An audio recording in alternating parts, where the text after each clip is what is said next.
we're basing the current milk system on a very old science from when the cows were very ill in towns, and they're still using it now.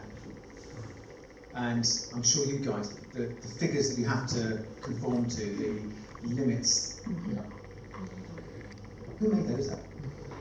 I mean, when I was growing up, the milk that my dad produced, I wouldn't even been allowed to put on a town can now. And yet, I've never had a problem. My immune system is very strong. I have strong teeth. I've never broken a bone. Wood.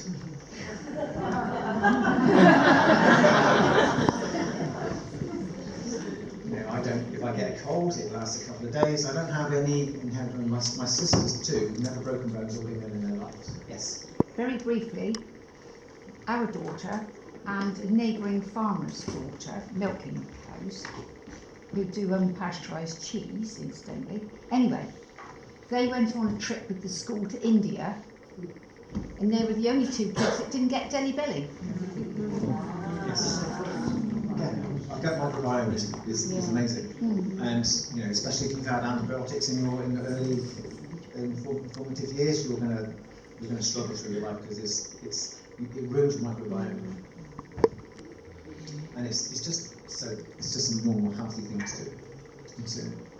So we've been drinking raw milk for we domesticated a cow like 12,000 years ago, and it's only been the last 120 years they start pasteurising milk. And I know it's not indicative of everything, but we're all pretty much chronically ill. And I'm glad to see most healthy faces in here. But if you walk around the high streets and into towns, most people are not healthy. So these are two of our little sheds, Worst and Glory, and that was in the winter time. That's what we milked through. I actually milked into a parlour, which my dad put in second hand in 1960. That was a mobile milking parlour. We used to tow around all the downs. My grandfather told him it would never catch on. So I've had. I'm not one for techie stuff, although I did put computers in there. I took them out because cows in water and computers just don't mix. And I've gone back to a very, very, very straightforward system. My dad didn't even put a roof on it. I put the roof on it. He thought you should go outside. That's it. So, the benefits of raw milk. I'm going to let you read some of this because I can just talk forever about this. But it supports gut health and digestion. And when I get customers come to me, we did a survey on our customers to find out why they came to us, and I thought it's because we keep cows and calves together, and we only milk once a day, and it's all about the health and welfare of the cows, and it wasn't. They came for gut health.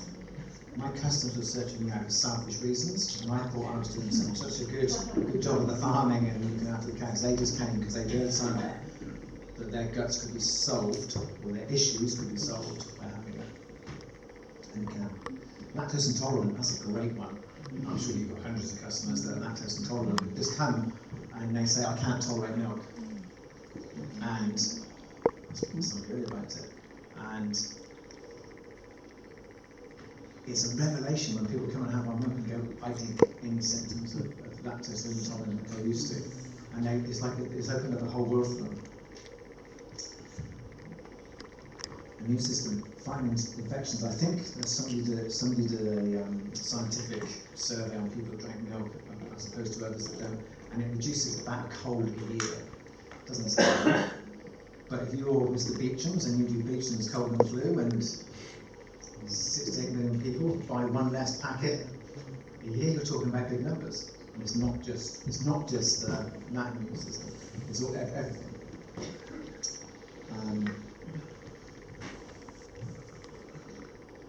Very anti-inflammatory. Okay, I'm going to let you read this. This is. I'm going to let you read that. We can't read that. We can't read it. Put your glasses on, Mike. You can move on, I can't read it. Can I ask a question? Because I've just noticed in the very last sentence there it mentions A2. Now, I think I've got some things about A1, A2. Obviously brought up all my life on cow's milk, although I don't have an answer to the story. When we were on holiday in Wales as a child, Diane Annie Jones, very Welsh names, they milked 16 cows by hand. There was no electricity on the farm. There was a gas light in the farm. Everywhere else was candles. We went to bed really, with a candle. And then Diane used to squirt teeth straight into our mouths. Straight into our mouths. If we walked into the shed when he would spray us, and if you put your mouth open, you would get it right in. I'm very thankful. I won't go over there and touch this wooden-headed man, but I'm hardly ever ill. I've got a really good, strong constitution.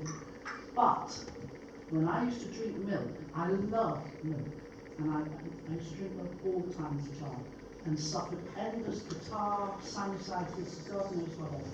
Just really, really bad. Then I stopped drinking milk because of that. I started drinking these substitute things, oat milk and all that. And then I discovered raw milk. And I'm drinking raw milk since. We've had a glass today on the beach. Every single day until the cabs come home. Yeah, every single day drinking raw milk, and I feel fantastic. And I have no symptoms. I have no sinusitis, catarrh, any of that. There's no colds. So it works, folks. It really works. Just to come back onto the A2, does anybody know what A2 milk is?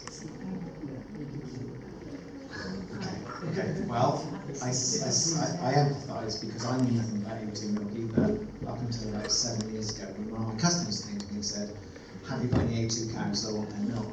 And I ignorantly said, I have no idea what you're talking about. So we looked into it, and we've been breeding these cows for different attributes, so milk yield, conformation, engine size, big bellies, easy calving and such like. And inadvertently we've bred out the A2 producing gene. Now the A2 would have been normal from the normal cows like Shorthorn, Jerseys, Guernseys, the more traditional breeds produce A2 milk. And they're kind of isolated as well, weren't they? Because the islands cattle, like Jersey, Guernsey, because they weren't on the mainland, they didn't sort of. It was only when we started using artificial insemination and bringing other genes in, it started to go wrong. And so what's happened, we've inadvertently bred out this gene. Now, it's a beta-casein, it's a protein.